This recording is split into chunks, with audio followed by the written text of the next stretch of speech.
There we go. Okay. Well, welcome to October 11th, Friday, October 11th. Gosh, we're almost to the middle of the month. And to our Perfect Connections conversation.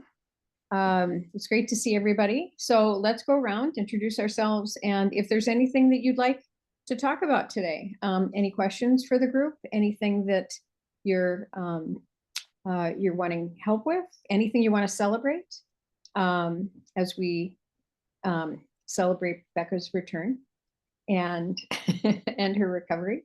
I'm Susan Walker, formerly with the University of Minnesota. I guess I still am in some way. And now I'm just here in St. Paul. And I will turn it over to Jennifer. Hi, I'm Jennifer Wenner. I'm a parent dad in Minnetonka, and I will turn it to, things I might say.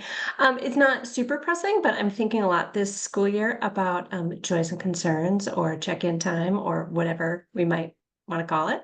I've always felt it was oddly hard, and I'm having some successes with it and some and then some follow on, like, okay, what do I do now? kind of questions for the group.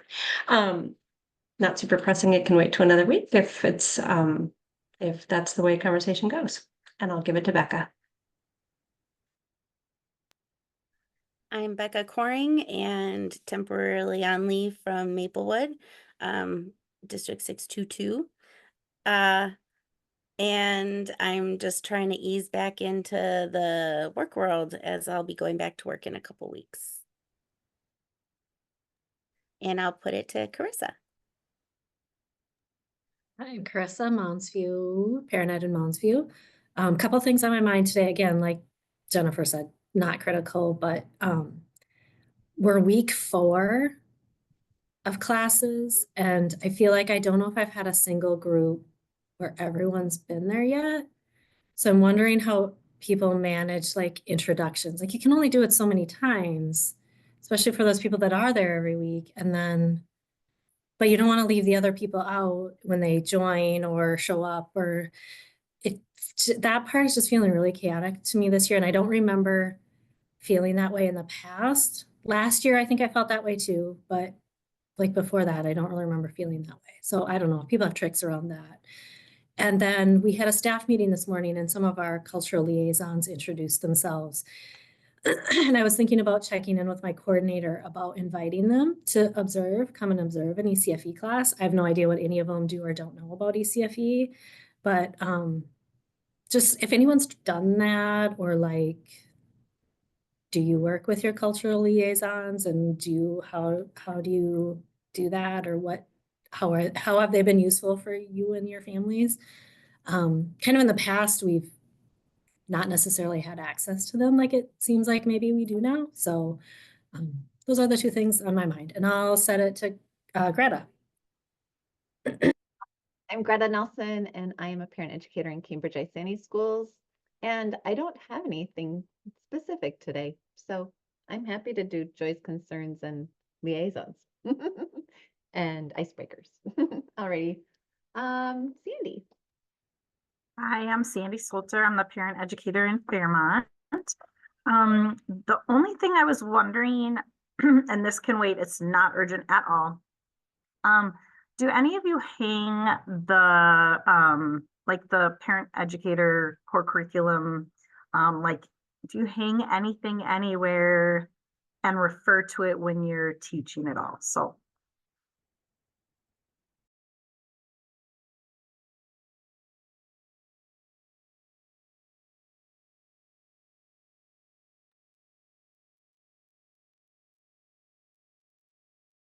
As a quick follow-up to that, does everybody have the new version of the core curriculum framework?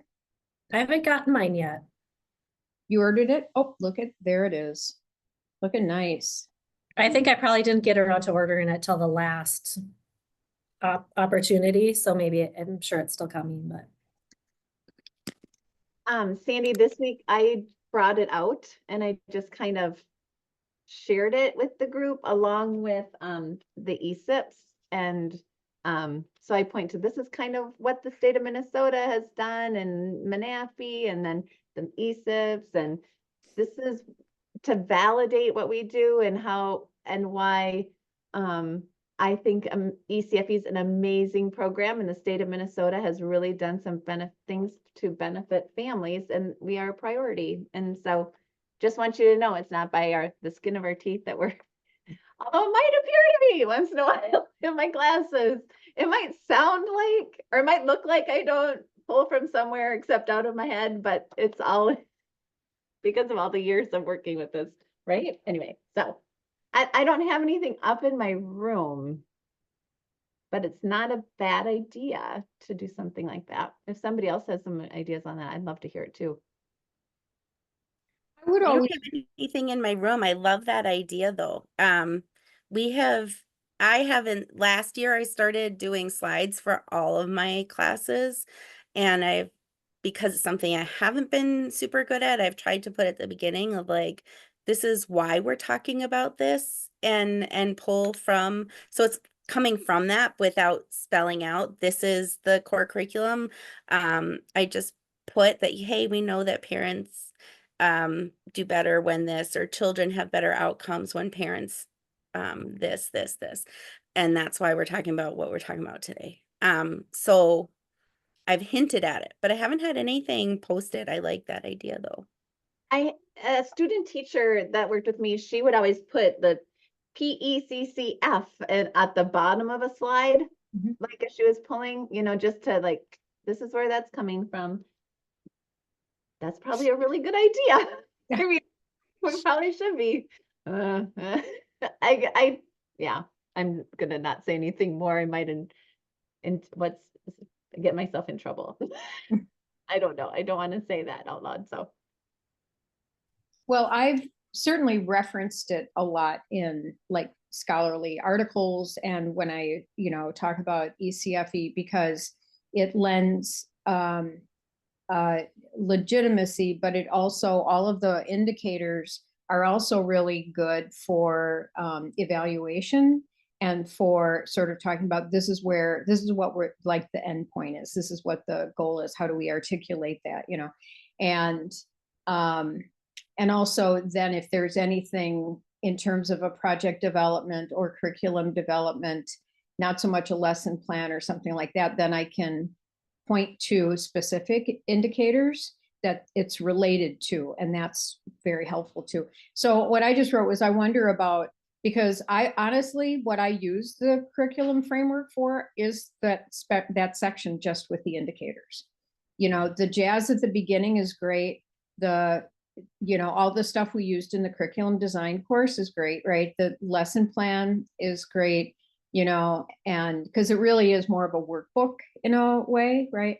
But it's those 5 to 7 pages where I think the greatest amount of work has gone into, because I know too, with reviewing this version, that's what I honed in on. I figured they know they can get an editor for the early part and, update references and things like that. What I'm curious about is how do they word those indicators, right? In ways that are operational or that are not so lofty that they become almost like, well, how would you even know if a parent is accomplishing that or if a kid is accomplishing that, right? So that's what I would think about. And Sandy, your question is really great. I think that that's what I would do. And I don't know if Manafi would create that, but just to pull out of those pages of the indicators, because honestly, as a parent, I would be really interested in that. It's like, that's better than any parenting book, because that's like, this is the kind of the gold standard in a way. And, like my husband's taking a language class, and I know there are different levels of like language learning and proficiency. And so even if I'm in the 101 class, if I know that the standard, say, is a level C, then it's up to the teacher to help me get from this early level to level C, right? Or the highest level of proficiency. But it's helpful for me to know what that is, right? Or to see how that might integrate with my own parenting or with my child's development. So I don't know, but I think the indicators part of it would be a super useful pullout.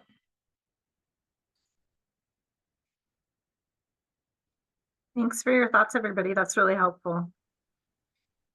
Oh, sorry. I have used this page that has those pieces on it as an interest finder at the beginning of the year in the past.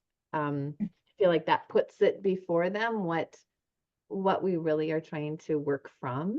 I mean, as indicators, I know St. Francis Schools does that. They took that information too, and they put little check boxes so people could check on it. And then another place where anything else, other things, other speakers you've appreciated in the past that you'd want to have come back or things like that. They've added to it. Mhm. So it's not up in the environment, but it is used obviously then in the class time. So Yeah, and I think also that when lessons are planned, that it's a holistic thing, that it's also tied in with parent-child interaction time, right? And that it isn't just the parent ed time, that there's some thought involved. Yeah. Welcome, Ellen.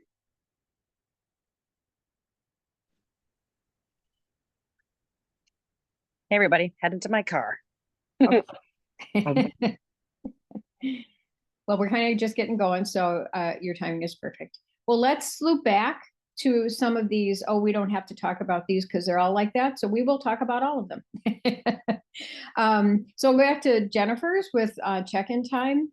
And Jennifer, if I've paraphrased this correctly, that you do, joys and concerns, but it might feel a little bit awkward with then what next?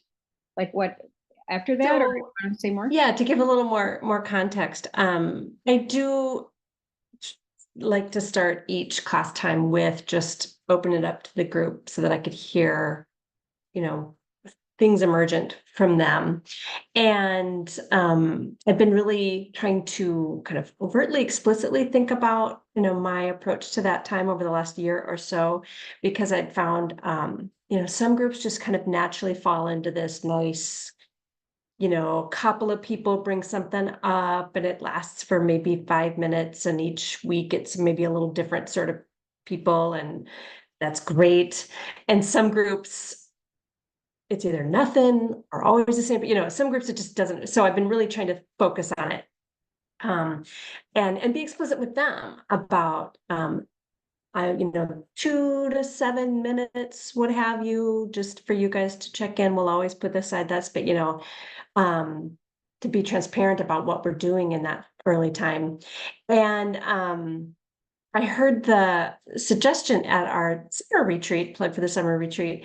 I can't remember who from, maybe Ellen or Becca remembers, about the stoplight bean bags and passing them around and inviting them, like you can share or pass, but you could share red is something, hard going on, green is something, a win or a milestone, and yellow is like whatever else, or random or something you're looking forward to, or whatever the yellow might be.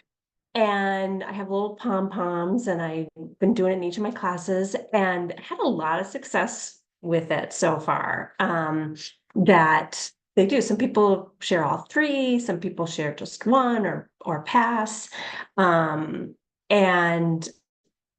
like others, we're about 4 weeks in now. And one unexpected thing I really like about it is, they're holding it in their hand, and then it's marks of, it helps them mark explicitly, I'm done. I've got enough, really, don't want to talk about, it's someone else's turn. And that's been really the benefit too, because sometimes, how it just sort of like kind of keeps going, and, and they're sort of like, I'm kind of done, please, it's a very nice, like, done, move on. So it's actually been going great. So that's part I want to share, like a win that's been going that I've really enjoyed. And now it's like, we're getting longer separation times, and I've got some big classes, 10 to 12 people. We're getting in the flow of kind of going around the room and everybody taking a moment. And now I'm thinking about, like, I don't know necessarily that I want or need to, throughout the whole school year, have it be this all the way around the room every single time. And so, but I also don't want to be like, okay, we don't do that anymore. You know, it's like I'm kind of at that point of the early part of the school year where I'm like, how do I build on what's working without wrecking it, but also make it just kind of follow a little organically? So I'd love just to hear the group's thoughts about how they approach that check-in time, especially, and like I said, we meet for the school year. We're together for like 38 weeks. So anyway, love to hear thoughts, wisdom from the group. Thank you. Hi, it's me. It's Ellen in the Hi, car. Ellen. I could turn my video on. I feel That's a little weird like holding my phone while I'm driving, but I'm not looking at it, so it doesn't matter, right? For check-ins, Jennifer, I only do one-to-one check-ins with my baby families. If I have a super small toddler group, I'll go each person individually. But what I've been doing lately that's working really well is what's on your minds? Anybody have any milestones or concerns, questions, issues? And sometimes they will, and sometimes they won't. Because if I did that one-to-one in every group, we'd never get anywhere, right? But what I've been That's doing, what I'm thinking. Yeah. yeah. And so I just open it up. I'm like, does anybody have anything? And I've also been taking a page out of Jenny Thompson's book and asking a guided question like, how's sleep going for you? How about you? How about you? How about you? Mhm. And that keeps them on track. But I've also been doing you know what? We spent last week on questions. We're going to dive right into the topic. And I don't let them, if we spent a whole week on, blah, blah, blah, I'm talking a potty and nightmares and strangers and whatever. Then I'm like, we're going to go right to the topic and we'll leave the last 10 minutes at the end. And usually we don't need that 10 minutes at the end because everybody's so invested in the topic. So I'm taking control of those classes that like to chit chat because some of them want to get to a topic. And I've just found like, if you chit chatted last week about things that you want to talk about, this week is my turn. And then the next week I'm like, okay, who has questions, concerns, issues, milestones, whatever. So that's been working really well for me. And I just finished week 4 and we're off. We're off next week for MEA. So Yeah. Thank you.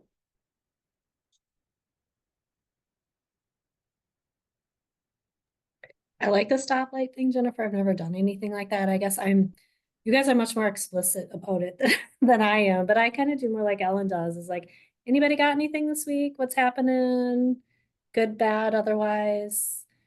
And then, yeah, sometimes I just don't, I'm not that explicit about, oh, today we're just getting to the topic, but maybe I should be more. I'm not sure. Because you have those groups where right, the one mom is going to bring up the same thing every week and take at least half of the time. So those are the ones where I'm more likely to just not, and maybe even for 2 or 3 weeks to kind of break that habit a little bit more if it started. So yeah, I don't know. That's tricky. I guess you could kind of do it that way and then still have the pom-poms and be like, whoever starts talking, somebody goes, I have something, you like give them the pom-poms or like what 2 or 3 people today want to do the stoplight, or I'm not sure. I have to just kind of play with it. I mean, like I said, we've got, 30 plus weeks together, so we've got time to play with it. But I'm just trying to kind of set some good norms right now about, what we do in our time together. And I feel like I've got kind of something good bubbling that I don't want to wreck, but also what things are going to look like on week 25 is different than what it's going to look like on week 4. So thank you. Thanks for your ideas. I think mixing it up works just fine. But I do something similar to you, Jennifer, with just like really establishing it at the beginning of the year. This is what sharing looks like. This is how we do sharing. When you have a red light thing, there's 2 ways you can do it. Do you just need to vent, or are you looking for feedback and ideas and getting something from the group? Or do you just need to like, hey, this is really hard right now? And so we kind of do some practice in those early weeks of this is what sharing looks like in a group where we trust each other and are forming that group dynamic. But like Ellen said, if we did that every week, we would never get to any structured content. It would always only be based on that. So that only happens at the beginning of the year, and then a couple times in a semester where it's like, hey, we haven't done a real check-in in a while. Let's go around, and throwing that. But we know how to do it. Remember at the beginning of the year we talked about, and for me it's often been the flower sharing, the rosebud thorn, and it's always okay to pass and whatnot. But I try to often, I know from one-on-one check-ins during parent-child interaction time if something big is happening, and then it's like, do you want to talk about this in the group? And then I'll try to make an easy opening for a parent to say, well, grandma just died and we're trying to figure out how to deal with grief and how do we talk to our 2-year-old about it, or whatever it is, if it's a big thing that just happened. Otherwise, the guided questions are great for starting off in the beginning because that gets them connected, but in the direction of the topic that you're intending to discuss that week. Yeah.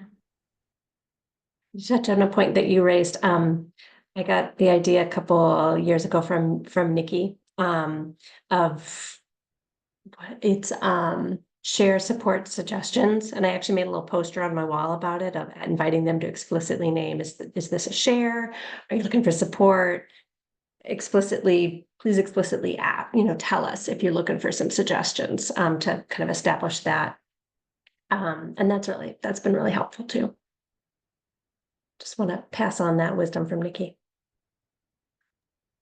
I like that idea, because what it does is it also then says to the others, you don't need to say, oh, I think I know what's going on. This is what you should do. It's so very, Totally. very gentle for everybody, right? The person speaking and the person thinking who wants to speak, Absolutely. especially the one who wants Absolutely. to speak. Right? I like Yeah. that. Yeah, I've liked it. I think it's helpful for the parent too, even to identify, like, am I actually looking for advice on this, or do I just want to vent, so that's a great idea. I've had a number of parents go like, oh, this is really helpful between spouses too, huh? Yeah, and your kids. So I've liked that one a lot.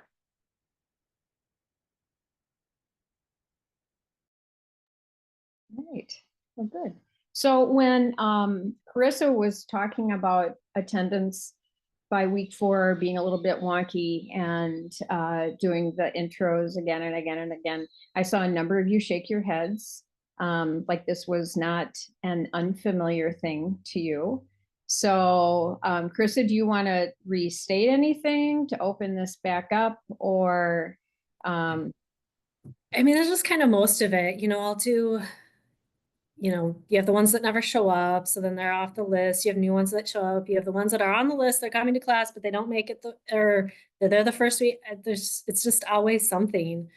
And so I just don't feel like I've had the opportunity at this point to I haven't really done much like joys and concerns type check-in, because I just don't feel like we've hardly even done introductions to be able to then take that next step of doing, depends on the group. I've got a couple that we definitely are, but I don't know. Is that, I guess it sounds like others are dealing with that. Do you just kind of plow ahead and do it? And when people show up, they show up, and when they don't, they don't. And you just not ignore Chris, that fact, but kind of ignore that fact.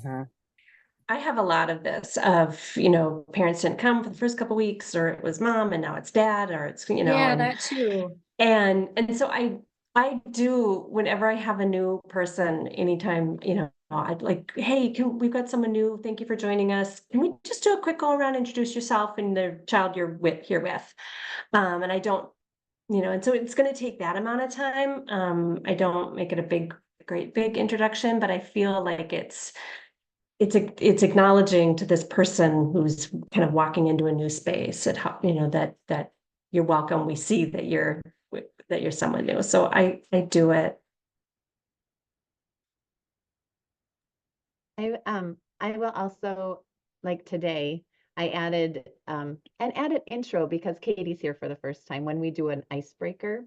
So I tend to still be doing icebreakers. So I have this little key, an old skeleton key that I brought out today, and let's just share one key to parenting that you think about when you're with your children or when you're doing your parenting. What's one key that you get? And so then I said today to this class, which I didn't earlier this week, and can you introduce yourself for Katie so Katie can get to know you? So trying to like in an activity that I already have hopefully have planned. It doesn't always work, obviously. Add the introduction. And that helps sometimes. Yeah. Something new that I did this year, Sarah Fritsch and I had a little chat. Because I was like, she said she uses Seesaw all the time. I'm like, tell me how you use Seesaw. She's like, oh my gosh, I use Seesaw for everything. But one thing I did, I have kept having parents asking me, we do name tags on tape. And some programs you write, we ask parents to please write your name and your child's name on the tape. But parents don't. And parents then want their children to write their names on the tape. And you can't read it, and it's Sharpie, and it's also not appropriate for children like at our 3 to be writing with tape. So my EA does it, but then she gets really tired of making 24 pieces of tape for class. So sorry, I have to put my dog's collar on. She's circling me like a shark. She's been outside all day or inside all day. So one thing I started doing with Seesaw is I took a picture of everybody on the first day of class with their child, and then I put it in Seesaw with their name. Like I did a text box with their name over the top. So like Brianna and Evelyn and, Mary and Helen. And then I made that visible to everybody in the class. And I've already had parents tell me how much they like it because their kid comes home from ECFE and they're like, I played with so-and-so, but I don't know his name. And they go into Seesaw. So it's basically like a directory. And what I feel like that's doing is parents then have the control to go and look at those pictures and they're like, oh, I know that kid's name, but what is the parent's name? And so that has really been helpful. And I'm going to do that now every year because it's like basically a directory without needing to make it on a piece of paper. Because I was going to take each picture and put their pictures on with their names and then give that to everybody, but it's in Seesaw. It's easily accessible. I can add to it if somebody's late. It's working really, really well. When we used to have 3 and 4-year-old classes, which we don't have a lot of those anymore, but we would do that as an early childhood activity where they brought their book home of all their friends and families. And so on paper, right? So then the kids would have, but Yes. I like the progression of technology into Seesaw, and I like that idea for those classes that aren't appropriate for early childhood kids to be doing it, right? But I love that idea at the to make it later. You know what I mean? It's too much to do at the beginning of the year. I can't. We do so many things with pictures, but I love that idea that they could at the end of the session go home with a book of their ECFE friends. I love that. And then we did it in maybe November we did it, and then they would have it for a while so they could talk about their friends and come back the next week and whatever. I love that.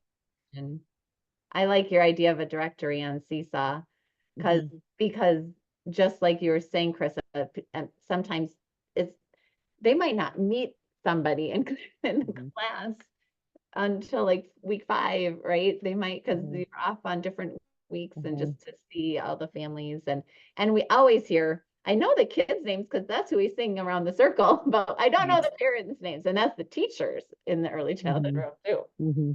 But and they have Seesaw, so they could look up and they can see names. I like it.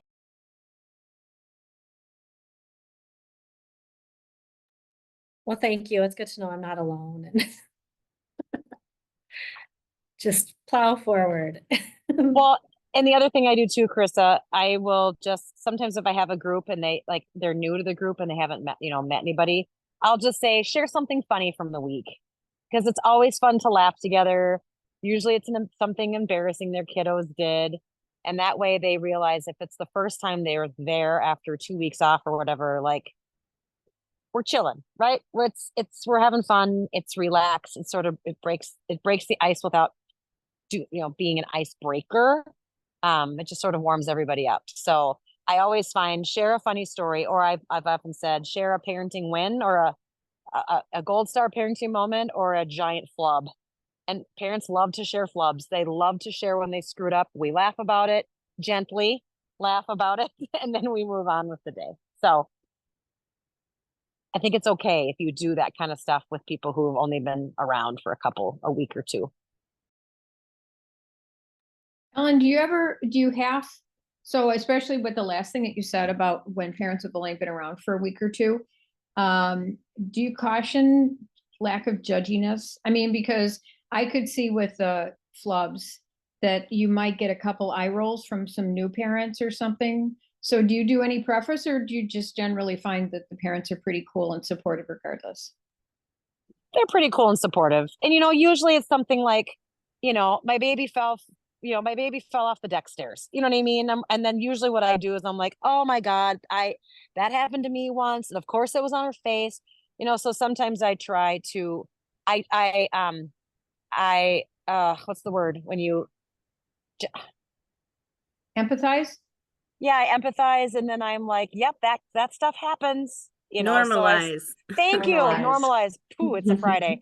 I normalize it, and I just think it makes it usually, the stories aren't terrible, Right. they're not terrible, Mhm. but they're usually funny. So if it seems weird, I'll be like, yep, raise your hand if that's happened to you. You know what I Yeah. mean? Kind of stuff to help everybody feel, and usually the amount of laughter that comes out of it. I wouldn't do that with a super new group. Okay. I would do it with a group that kind of, when it'll work. Right. Right. But if I feel like there could be judgment, then I'll just do what I can to, like, oh yeah, that happened to another family this week. This must be the week for toddlers to fall on their faces up, falling on concrete. I don't know, so I,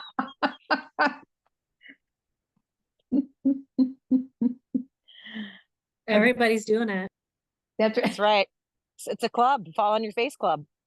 That's right. And that came to me this week because two of my toddlers last week came in with giant shiners on their forehead. I'm like, oh, what happened? And they're like, we fell on the driveway. And then I had another one come in and I was like, did you fall on the driveway? She's like, how did you know? I'm like, it's the trend. And there's no vaccine for it. Rats. Okay, well, in the time we have Chris's other question was about cultural liaisons and asking them to come to an ECFE class, and if you work with them and how they have been useful. So I guess I'm going to first start out and just ask the question, does every school district have cultural liaisons? Is that a like a school district, everybody's got them like position? Yeah. Yes. Yes. And even in the smaller school districts? Ellen, you have one? Kelly? Yeah. Okay. All right. Good. Good to know. Okay. And then, oh, the elementary, high school. Oh, okay. But not for you. Okay. Cool. So, okay. And Just ours work with getting to- everyone. We don't have one specific to early childhood. They're district liaisons, but Okay. we seem to have access to them. Okay. Yeah, whether they know about us or not, I don't know. That's probably where we're at. They're here. Yeah. But I don't know. Mm-hmm. So to Chris's first question, do you invite them, or does your administrator invite them to ECFE, or is like an ECFE orientation or anything? I have our Spanish liaison comes to my ELL class as much as she's able to on Monday afternoons. And that's it. I know that there is a Hmong liaison. I've never met her. I wish we had a Karen liaison because that's who a lot of Karen and Somali families in my ELL classes. But our our Spanish liaison's been super helpful with trying to stay in touch with families when they disappear and with communication stuff. And sometimes with spreading the word and getting families signed up for ELL, ECFE. But mostly, like with most things, ECFE is kind of the afterthought. So I know that they're super busy with everything else they do. I've thought about reaching out, but that's just felt like one more thing to do. So I haven't. But I've been blessed with a fantastic Spanish liaison who likes to come and tries to come whenever she's able to without other meetings. She prefers it to the high school stuff. So she comes whenever she can.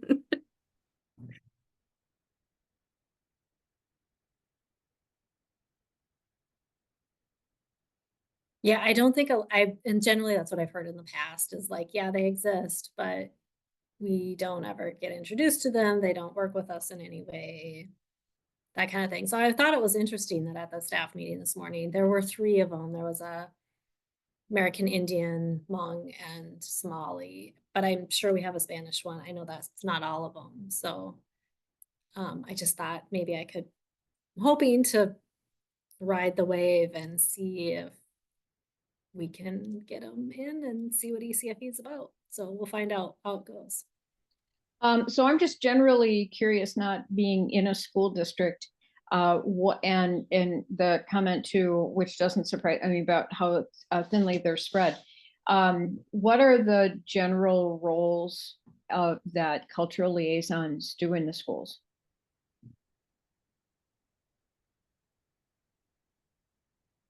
So this morning they sort of described it more. I mean, sometimes they're translators for families, but that they really don't want to necessarily be seen as translators, that's Right. just kind of part of their role, that it is more that bridging the cultural differences for those families, helping them understand school and how it works and any, maybe some behavioral concerns that turn out to be more cultural issues instead of like a true behavioral concern. It's Some of those definitely a kind of step things. beyond translating. Like translating, Yeah. your job is literally to just word for word, like communicator, your communication device. Like, and a liaison is going to be communicating themselves. So like they are taking on a lot of that role of explaining and explaining each side to the other of what's going on so that everybody understands each other better instead of just explaining the sentences being said. So like I know our Spanish speaking ELL works a lot, especially with juniors and seniors in high school who maybe aren't going to graduate. It's like, what do we need to do to get you on track to graduate, and what needs to happen, and how do we make that happen, and what are the steps, or do you need to do summer school? How do we get you signed up, and how do we figure out transportation? Like, so they're doing a lot. They're doing a lot more than just translating. But translating is usually a pivotal piece of it as well. Okay. That's about what I thought.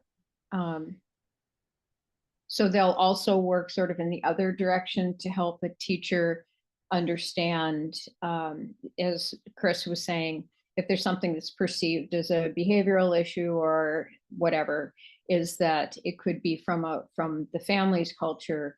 That's what this is. That's what this is. That it's, yeah. Okay.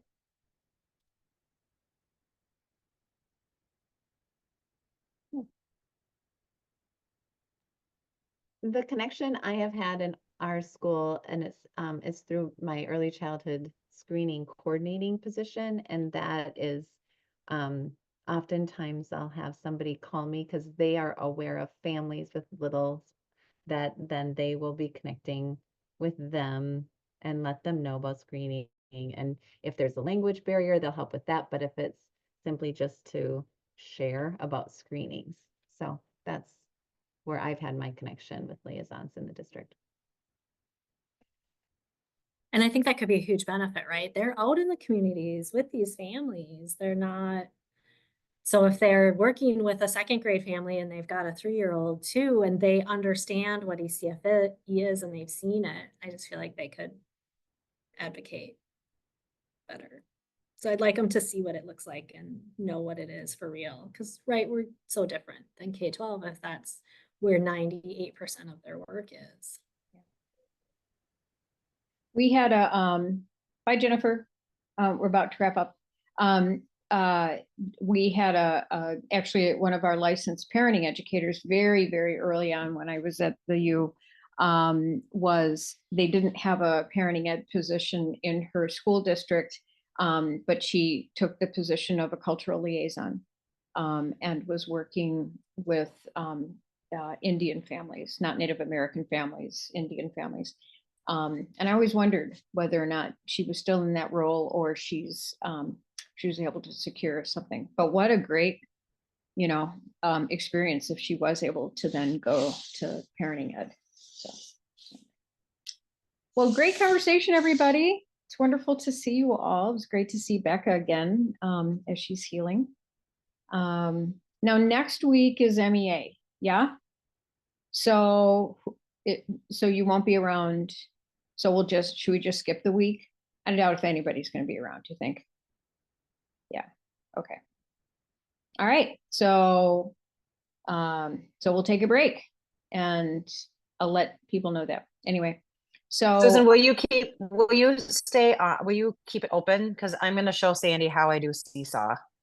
oh, absolutely. And I will, but I'll shut down the recording unless do you Sure, want to that'd be shut great. down the recording? Okay, I'll shut down the recording. Yeah, we'll And, shut it down. so home audience, if you see the rest of us leave, we wish you the best and we'll see you all in 2 weeks.